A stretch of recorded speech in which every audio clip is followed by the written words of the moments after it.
Mayor Khan, thanks so much for joining us Always again. a pleasure. On LBC Glad on to be a Sunday. finally invited back. Well, I mean, look, there's always a space for you, as you know. But anyway, look, I'll just read you a quote, and I suspect you know what's going to come. This is a quote that's come out this week. Look at your mayor of London. He's a disaster. He's a disaster. He's a horrible mayor. He's an incompetent mayor, but he's a horrible, vicious, disgusting mayor. I think he's done a terrible job, and London's a different place. You know that those are the words of President Trump about you.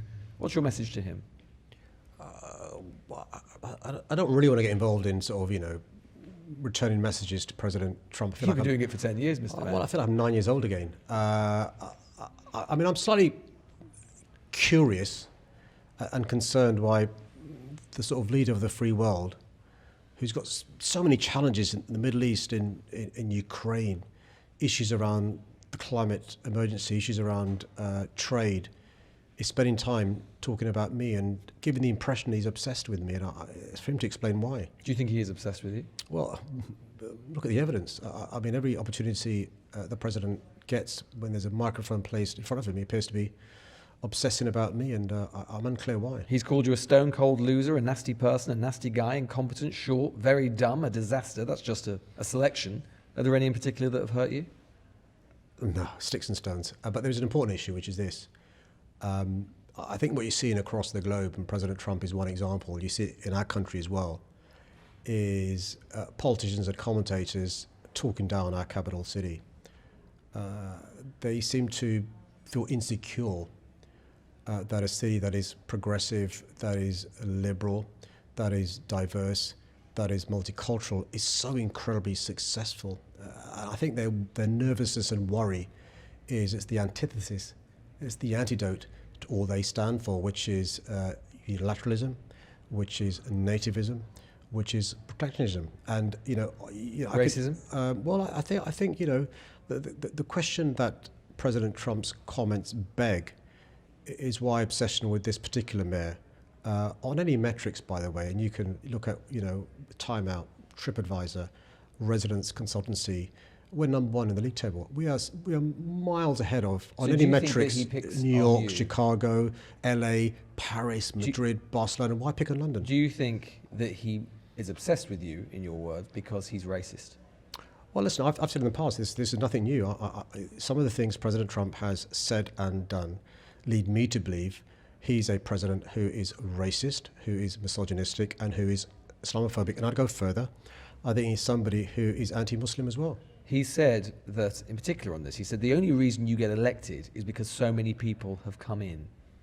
What do you think he means by that? I think it's for him to explain what he means by that. He means Muslims, doesn't he? He'll have to explain what he means by that. What I don't want to do is to give credibility to what President Trump may be alluding to. It's for him to explain what it means. I'm unclear why he's speaking in code. Why doesn't he just say what he means? Downing Street initially declined to criticise Mr. Trump's comments on Tuesday, insisting that the Prime Minister had a strong relationship with both the President and yourself. Did that hurt? I didn't see those comments on Tuesday. I saw the comments yesterday. Do you think they ought to be a bit tougher with him when in your view, he's racist, he's being Islamophobic, he's talking down our capital city. I mean, he does do that. Yeah. Even his advocates would have to accept that he does that all the time. Do you think they ought to stick up for London? Well, I was with a leading American businessman yesterday, somebody who's got huge business in London and indeed in New York, and he was telling me that how incredible London is, and I think President Trump should spend some time in London and discover for himself what a great city we are. I'm quite clear in terms of recognising and distinguishing why I think it's in the national interest to have a good relationship with a country with whom we have a special relationship. I think it is important to have a good working relationship with somebody we've got to work with in terms of our nuclear deterrent. He's talked about, the President's talked about civilizational erasure taking place in Europe, London being a city in that regard, saying that, basically we've taken in so many immigrants that we're at risk of losing our civilization. Do you think that talk like that makes the risk of violence, of unrest, of far-right attacks more profound? Let me take it a step back before I answer your question directly, which is some of the things you're saying are things that were on the periphery and on the margins for decades. Not just because they were politically incorrect, but because they were clearly wrong. My concern about when President Trump says some of the things he does is he normalizes and brings to the mainstream views that I think are unacceptable. I'm always willing to debate and have a discourse and have discourse with anybody about almost any issue, but there is a direct link between language and how sometimes people can become radicalized. You can call it groomed, and so forth. And we've seen in the UK a massive increase in anti-Muslim hatred, a massive increase, by the way, also in So he's anti-Semitism. radicalising people in Britain. You know, intentionally or unintentionally, you are seeing people who are taking the views of the President of the United States as a green light to pave in a certain way. He's right about one thing, though, isn't he? I mean, crime is a big problem in London. Crime's actually went up in London, up 0.6% on the year before. Knife crime has surged by nearly 60% over the last 3 years. 13 phones stolen every hour. 24 rapes reported every day. Is 2026 going to be the year you finally get on top of crime in this city? Well, now you've raised an issue of policy, which we can talk about, have a proper coherent debate about. Let me respond to your points, which are really important. So since 2010, we've had austerity in this country, and that's affected not just the police, youth clubs, youth work, and all the rest of it. But you've been there for 10 years. Since 2012, serious youth violence has been going up, homicides have been going up. If you compare 2016, when I became mayor, as you reminded me, to now, homicides are down by a huge amount. Youth homicides last year were the lowest in more than 20 years.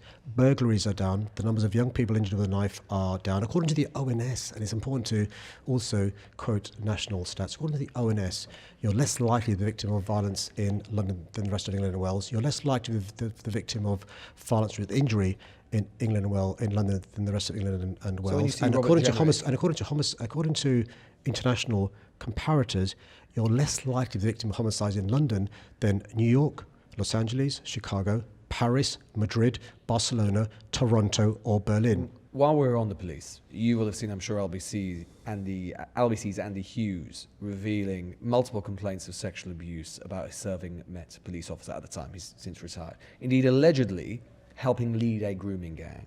There has been an accusation made of a cover-up. Are you satisfied with how the Met responded both then in 2012-13 and now?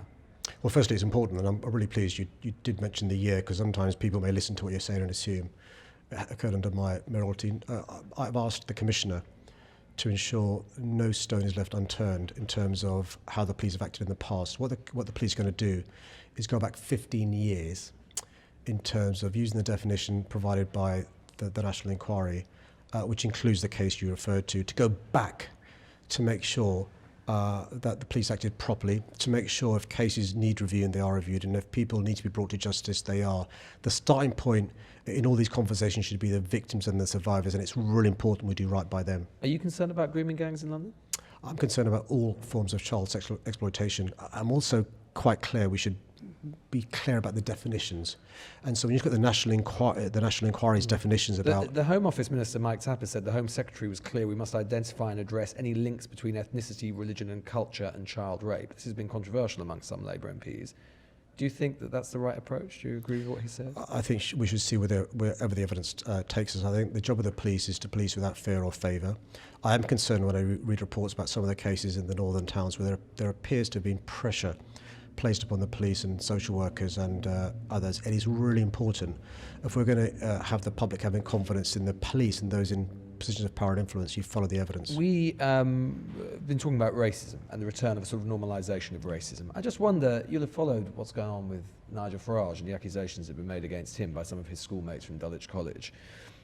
Do you believe those who've accused him of racism and anti-Semitism? Speaking from personal experience, I still remember now, and I'm 55 years old, how I felt being racially abused as a 11-year-old, 12-year-old, 14-year-old. It doesn't leave you.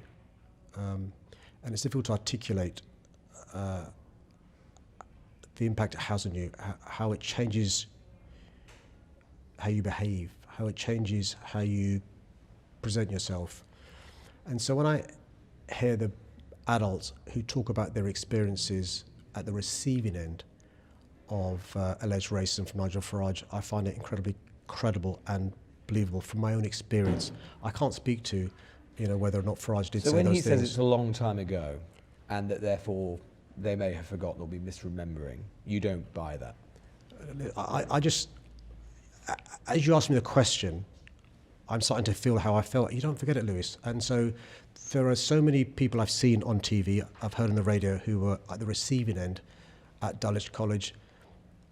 They're articulating feelings that I've got. They're behaving in a way that I relate to. And so, yes, it was a long time ago. The response should be either an apology, I've changed my views, but to trivialise it by calling it banter is just so offensive to those of us who've been victims of racism. Can I tell you, it didn't feel like banter when I was called the P word. It didn't feel like banter when people made me feel unwelcome in a country I was born and raised in. And that is so offensive. Just finally, we're going into 2026. Obviously, the government has not had an easy year. Perhaps they were never going to have an easy year, but nonetheless, it has been difficult. It is almost received wisdom now that the Prime Minister will face a leadership challenge. That's received wisdom, I think, in the Parliamentary Labour Party. Do you think that would be a bad idea?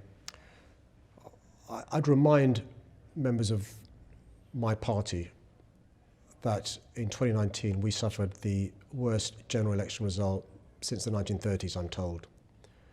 When Keir Starmer became leader, he was told it would be a 2-term mission to make us, contestable in terms of winning a general election. Forget winning one. Within one term, we didn't just win a general election; we won a landslide. So, Keir Starmer's been written off before. I'm hoping those who are writing him off are wrong on this occasion. I think the British public aren't stupid. When they elect a party to form a government, they give them 5 years. It's a 5-year parliamentary term, and I think opinion polls are useful as checking the pulse, but as a predictor for the next general election, or as a predictor of what's in the national interest, I would be a bit cautious about doing so. Look, if we followed opinion polls, there'd have been a Tory mayor in 2016, 2021, 2024. So you think Keir Starmer should definitely lead the Labour Party into the next general election? No, I think not only do I think Keir Starmer should lead the Labour Party in the next general election, I think that those of us who are Team Labour should recognise that divided parties lose elections. So you don't united parties win agree one. with your colleague Wes Streeting, who said that the government is too technocratic? I think the government is too.